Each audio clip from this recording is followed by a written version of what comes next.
लांघा ऐं फाका रहनि था। वॾा घर जा भाती अक्सर पुछनि था। नथा ॿार नंढड़ा सुणाइण सां सम्झनि, न कोई परिंदे कहाणियुनि ते परचनि। बच्चा मानी मानी पुकारे मरी विया ऐं मानीअ जे उॾके में वेला चरी विया। ॿुधारे जा कुता उहो खाज खाइनि जंहिंजे लाइ असांजा बचा पिया वधाइनि। चयुमि ईअं छो आहे, चयुमि ईअं छो आहे, भला रे भिटाई त फिरस रंग थोरो निभाए चयाई, दुनिया जो दस्तूर ही आहे। अॼु हाला पुराणा में उहा शख़्सियत हिन दुनिया मां रेलत करे वई आहे जंहिं हिन ज़िले जे अंदरि, हिन इलाइक़े जे अंदरि बग़ावत जो आवाज़ उथारियो हो ऐं सूबाई सिंधीअ ते हितां जे ताक़ूती क़ुवतुनि सां बीठो ऐं उन्हनि सां मुआंडो मुक़ाबिल कया। मंज़ूर मेमन जेको अॼु असांजे विच में न आहे, पर हिन हाला ऐं हिन इलाइक़े जी उहा शख़्सियत हो जंहिं पहिरियों क़दम खयो हो ऐं सूबाई असेंबलीअ जे इलेक्शन में बीठो हो ऐं हिते जे ताक़ूती क़ुवतुनि खे ललकारियो हो। असां दुआ कयूं त हुन शख़्स जे रूह खे अल्लाह साईं जवारे रहमत में जाइ ॾींदो, हुन जे पोयनि खे सबुर ॾींदो। अॼु हाला पुराणा उहो शहर आहे जेको सिंधू दरिया जे कंजीअ ते आहे। सिंधू दरिया हितां वहंदो आहे, हिन जी पंहिंजी हिकिड़ी तारीख़ी अहमियत आहे ऐं सिंध जेका आहे उहा सिंधू दरिया जे करे ई सिंध जो नालो पियो आहे। हिन शहर में पहिरियों गज़ल को शाइर गुल मोहम्मद कुरैशी पैदा थिया। उन खां पोइ हिते अहिड़ा यगाना पैदा थिया, हफ़ीज़ कुरैशी, इरफान मेहदी ऐं उन खां पोइ तसलसल। उन्हनि माण्हुनि खे यादि कयो थो वञे, उन्हनि माण्हुनि जो ज़िक्र आहे जिन हिन समाज में उत्साह ऐं वेसाह ॾिनो। उन करे जेको माण्हू हिन समाज में किरदार अदा कंदो, तारीख़ में उहो माण्हू यादि कयो वेंदो। हर साल इरफान मेहदीअ जे मज़ार ते मेड़ाका हूंदा आहिनि, हर साल हफ़ीज़ कुरैशीअ जे मज़ार ते मेड़ाका हूंदा आहिनि। ॿिया अलाए केॾा वॾा माण्हू गुज़ारे विया आहिनि जेके अलाए कहिड़नि उहिदनि ते रहिया आहिनि, पर कंहिंखे यादि कोन आहे। पर उन्हनि माण्हुनि खे हिते अहिड़े माण्हू आहिनि जंहिंजो तइलुक़, जंहिंजो हिन धरतीअ सां तइलुक़ आहे, सिंध जे ख़मीर सां तइलुक़ आहे, सैयद गुलफ़ाम शाह जंहिं सिविल सोसाइटी ठाहे। उन्हनि माण्हुनि खे यादि कयो, उन्हनि माण्हुनि जा पथर आया, उन्हनि हिते खे मुक़ाम ॾिसो था, नलका ॾिसो था। हिकिड़े माण्हूअ उत्साह पैदा कयो, हिकिड़े माण्हूअ जिदत पैदा कयो त जॾहिं माण्हू कमु करण ते ईंदो आहे, पोइ वज़ीर हुजे, मिनिस्टर हुजे, MP हुजे, MNA हुजे, पर हिकिड़ो अकेलो माण्हू, ललंग माण्हू, अहिड़ा मौलवी साहब, अहिड़ा महबूब माण्हू आशिक़ जहिड़ा ॿिया गॾु खणी हुन हाला में इनक़िलाब जी शुरूआत कई आहे। छो त जॾहिं माण्हू दिलि पैदा कंदो आहे, पाण में अज़म पैदा कंदो आहे, हौसलो पैदा कंदो आहे, त उहो माण्हू क़दम अॻिते वधाईंदो आहे। ऐं गुलफ़ाम शाह उहो पीढ़ जो पथर रखी सॼी दुनिया खे, सॼी सिंध खे इहो मैसेज ॾिनो त तहज़ीब जी शुरूआत असां करे चुका आहियूं। हाला जो गेट, उन खां अलावा हाला में वणकारियूं ॿियूं शयूं। इन करे हिननि जो जेको दोस्तनि जो रोल आहे, आउं दोस्तनि खे सलाम थो पेश कयां जिन बीठल पाणीअ में हिकिड़ो पथर हुयो। सिंध में मणकार हाजी अब्दुल्लाह मेमन साहब जो हिकिड़ो ख़्वाब हो, हिकिड़ो ख़्याल हो त सिंध जे बिरादरीअ खे, सिंध जे मेंबरनि खे गॾु करे पहिरें क़दम ते उन्हनि खे मुतहद कयां, उन्हनि जा वीछा ख़तमु करायां, उन्हनि खे पंहिंजे पेरनि ते बीहारियां। उन खां पोइ सॼी सिंध जे माण्हुनि खे हिकिड़े प्लेटफॉर्म ते खणी अचां त जीअं हिन समाज जे अंदरि हिन सोसाइटी के अंदर जो कोई इस्तिसाली समाज है, इस्तिसाल चे तो तबकाती समाज है, तो हिकड़ा मानू जेके लखों एकड़ रखन, हिकड़ा मानू बेरोजगार चान। इस्लाम जी फिक्यूं तो बटाई सिस्टम हराम, जागीरदारी हराम, कोई 2 लाख एकड़ केड़े इस्लाम के तहत इन मानू वटि ही फ़क़त ड्रामेबाज़ी से उन मानू के यरगमाल करे, मिल्कियत हथ करे, गरीबन के पीसाए उन मानू हथ कर उन करे बराबरी के समाज ला, सुठे समाज ला, बेहतरीन समाज ला, इस्तिसाली समाज के लटाण के ला हाजी साहब पहिरीं सिंध में मुनक़ाद जी हिकिड़ी विख वधाई। उन खां पोइ ॿी हाजी साहब विख वधाए चुको है पाकिस्तान नेशनल अलायंस के नाले ते, जंहिंमें 15 बिरादरियूं आहिनि ऐं इंशाअल्लाह ॿियूं बिरादरियूं गॾु थियूं थियनि। त जेको असां ते माण्हुनि हिकिड़ो टोक थिए त दा मेमण परस्तनि, ज़ात परस्तनि, असीं ज़ात परस्त न आहियूं, असीं मेमण परस्त न आहियूं, असीं सिंध परस्त आहियूं। हिन धरतीअ जा हिन वतन जा सिपाही आहियूं। जॾहिं बि सिंध ते आंच आई त असांजा सीना हाज़िर। उन करे इहा जेका कंहिंजे ज़हन में आहे त असीं रुगो बिरादरीअ ताईं महदूद आहियूं, ॻाल्हि ख़तमु। बिरादरीअ खे कठो था कयूं। छा मेमण सिंधी कोन्हनि? छा सिंध में कोन था रहनि? उन्हनि खे मुनज़म जेकॾहिं कयोसीं, उन्हनि जा जेकॾहिं इशू हल कयासीं, तव्हांखे ख़बर हुजणु खपे त मेमण जेको असांजो इतिहाद आहे उनजो प्रोग्राम छा आहे। हाजी साहब इस्पताल जो ऐलान कयो आहे, जेका इस्पताल रुगो मेमण खे कमु कान्हे ईंदी, सिंध जे हर माण्हू खे कमु ईंदी जेको मज़लूम हूंदो, जेको मिस्कीन हूंदो। ऐं असांजो इहो इरादो आहे त सॼी सिंध में एम्बुलेंस सर्विस शुरू कयूं। सिंध मेमण ताल एम्बुलेंस, जंहिंमें 4-5 सालनि खां हाजीअ जे CNG ते एम्बुलेंस बीठी आहे। ॿिया ही दोस्त वेठा आहिनि सईदाबाद जा, इन्हनि एम्बुलेंस वरिती आहे। ईअं सॼी सिंध जे माण्हुनि खे असांजी दोस्तनि खे गुज़ारिश आहे त ख़ैराती इस्पतालूं, एम्बुलेंस सर्विस माण्हुनि जी मदद लाइ संदराबदी निकिरी पओ। छो त असांजो वियन, असांजो वचन, असांजो मशन सिंध जे माण्हुनि जी ख़िदमत करणु आहे, कंहिं हिकु फ़र्द जी न। असांजी जेका जंग आहे हिन समाज सां आहे, इस्तिसाली टोले सां आहे। उन करे इस्तिसाली टोले खे शिकस्त ॾियण लाइ तव्हांखे ताक़त जो तवाज़न हासिल करणो पवंदो, ऐं उहो ताक़त जो तवाज़न पाकिस्तान नेशनल अलायंस जे नाले में, बिरादरियुनि जे नाले में असीं गॾु करे चुका आहियूं। उन करे असांजी हीअ विख मोहबत जी विख आहे, प्यार जी विख आहे, साञाह जी विख आहे, ॿधीअ जी विख आहे, पर उन लाइ कुर्बानी ॾियणी पवंदी। लतीफ़ साईं चयो आहे, जे तूं कल्ह मुईं कल्ह ई गॾे पिरीअ खे, कॾहिं कान सुई का सॼी कढी सघी। जी बा कुर्बानीअ खां सवाइ कुझु कोन थींदो। ऐं ॿियो त विख खणी पवंदी, विख खणी पवंदी, शुरूआत करणी पवंदी। लतीफ़ चए थो, घिड़िया से चढ़िया ईअं अथई, मैं मते महरान में पाओ टिपो ॾेई त मेहार मिलई संबोड़ा साणा आहिनि। तव्हां बाबा घिड़ंदव तॾहिं चढ़ंदव न, जे वेठो हूंदे त वञा थो वञा थो वञा थो कोन ईंदे। विख खणंदव, कदम खणंदव त अॻिते वेंदव। उन लाइ तव्हांखे शींहं जहिड़ो जिगर धारणो पवंदो। ऐं लतीफ़ सरकार असांखे चई वियो आहे, सूर्य मरी सो बखे त दिलि जा वहम विसार, हण भाला विड़ भाकुरे आॾी ढाल में ढार, मथां तेल तरार मार त मथां रख। कि जेकॾहिं ख़ौफ़ ऐं ख़तरो ख़तमु कंदे तॾहिं अॻिते वधंदे।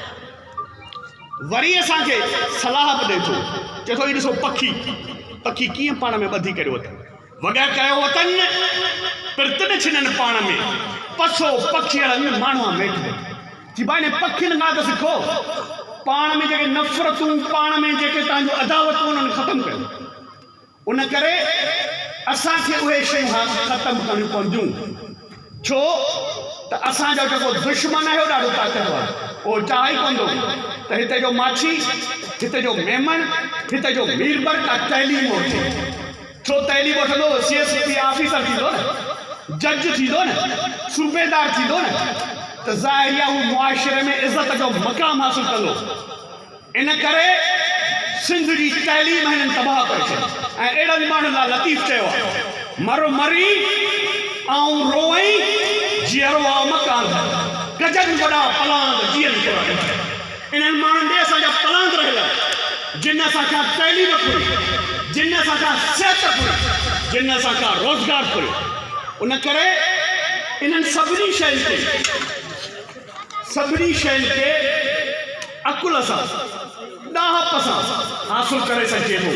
छो त भिटाई चए थो त राति सुहाई भूम सई पटे वॾो पंध हलंदे हबीबन ॾे करहा मोड़ में कंध ॿधण सोई बंध जो पहुचाए छॾिया।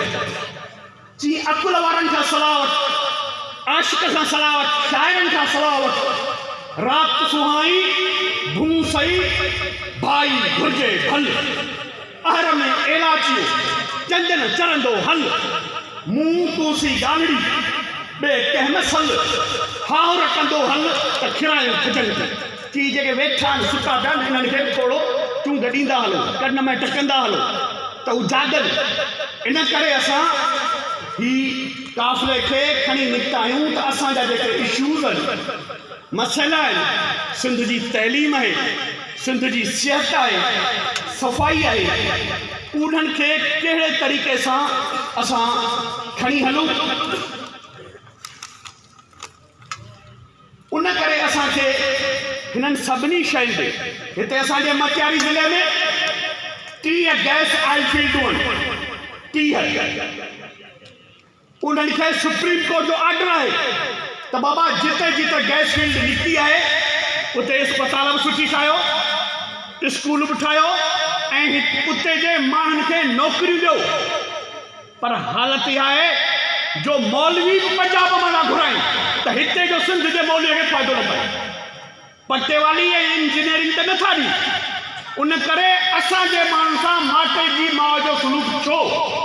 सीपेक तहत तव्हां ॾिठो हूंदो, वॾी डिसीजन कई आहे, 2200 नौकरियूं आहिनि, असांजे माण्हुनि खे ॾियण लाइ तयारी कोन्हे। छा असां हिन धरतीअ जा रहण वारा कोन्हूं? असांजे ज़िले में निकितियूं आहिनि। इन करे असांजी इंतिहाई कोशिशि हूंदी त इन्हनि सां फाइट कयूं, पंहिंजे इदारनि खे फाइट कराए माण्हुनि खे नौकरियूं वठी ॾियूं, रोज़गार वठी ॾियूं। इन करे असीं जल्दी इन्हनि जे ख़िलाफ़ पिटीशन ॾींदासीं ऐं एहतिजाजी तहरीक बि हलाईंदासीं त जीअं सिंध जो जेको मटियारी ज़िले जो माण्हू आहे उनजो ॾोह कहिड़ो आहे, गैस असां वटि निकिरे, इदारो असां वटि थिए ऐं नौकरियूं मिलनि ॿियनि खे। उन करे असांखे इन्हनि शयुनि जे लाइ मार्की करणी पवंदी, पुछणो पवंदो। छो त माठ करियां था मुशरिक थिया, पुछां था काफ़र, इन ई वाई वर को सम्झे सचे। उन करे असांखे पंहिंजे मसइलनि जे लाइ पुछणो पवंदो। हालाजी अस्पताल जी हालत इहा आहे जो भूत बंगलो थी लॻे, कोस भर थी लॻे, डॉक्टर कोन्हनि ऐं 20 करोड़ 40 करोड़ उन जी बजट भरिसां बंद जे भरिसां मौलवी ख़ालिद साहब जी शफ़ा अस्पताल आहे, सभु माण्हू उते था अचनि। ही आहे असांजे इदारनि जी हालत। हिते जो माण्हू वञे त वञे काॾे? लतीफ़ चयो आहे कुल्हे फाट में कंजरो, मथो उघाड़ो, भेनर गुजाड़ो, बुरे रखंबो। इहा हालत थी वई। इन करे पंहिंजे इन्हनि वसाइलनि जे लाइ तव्हांखे मालिकी करणी पवंदी, तव्हांखे ॻाल्हाइणो पवंदो। ही वोटार ही वॾेरा जंहिंमहिल वोट लाइ चवंदा आहिनि, सां ॻाल्हायो त बाबा तूं हेतिरा साल MLA रहे, MPA रहे, तुंहिंजा फंड कढाए, तूं ज़िले जो चेयरमैन रहे, तुंहिंजा फंड कढाए, असां ग़रीबनि कहिड़ो ॾोह कयो? उन करे ॻाल्हाईंदो न त पोइ साॻा लाटूं ऐं साॻा चुभ। हिते स्पोर्ट्स कॉम्प्लेक्स आहे, साल थिया आहिनि रांदियुनि लाइ छोकिरा असांजा मटियारी ज़िले जा धिका पिया खाइनि। उहो कॉम्प्लेक्स ठहे नथो, अध में पियो आहे। आरो प्लांट माना वॾी हालत इहा आहे जो पीअण जो पाणी सॼो जेको आहे उहो सॼो खारो थी वियो। आरो प्लांट लॻा पिया आहिनि, हलनि नथा। छो हलनि? सुठो पाणी माण्हू छो पीअनि? उहो वरी मुफ्ती ख़ालिद जे आरो प्लांट ते सॼो हाला शहर ते भरणी वियो।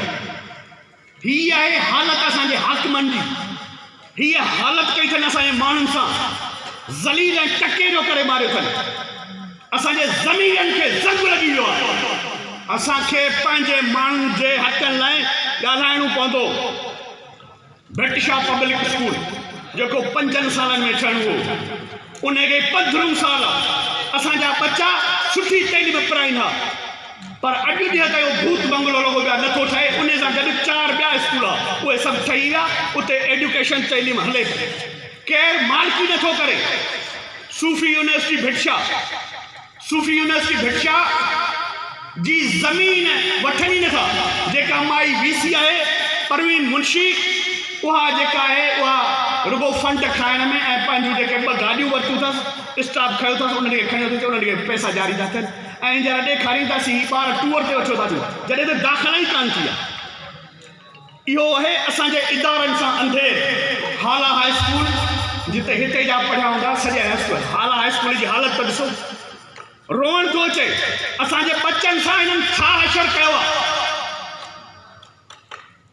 हाला हाई स्कूल में तव्हां वेंदव त रुगो धूड़ पई उन में, और रुगो कमीशन हिननि खां घुरियऊं त बि असांखे हेतिरा करोड़ कमीशन ॾियो, पियो धूड़ पाए सघे।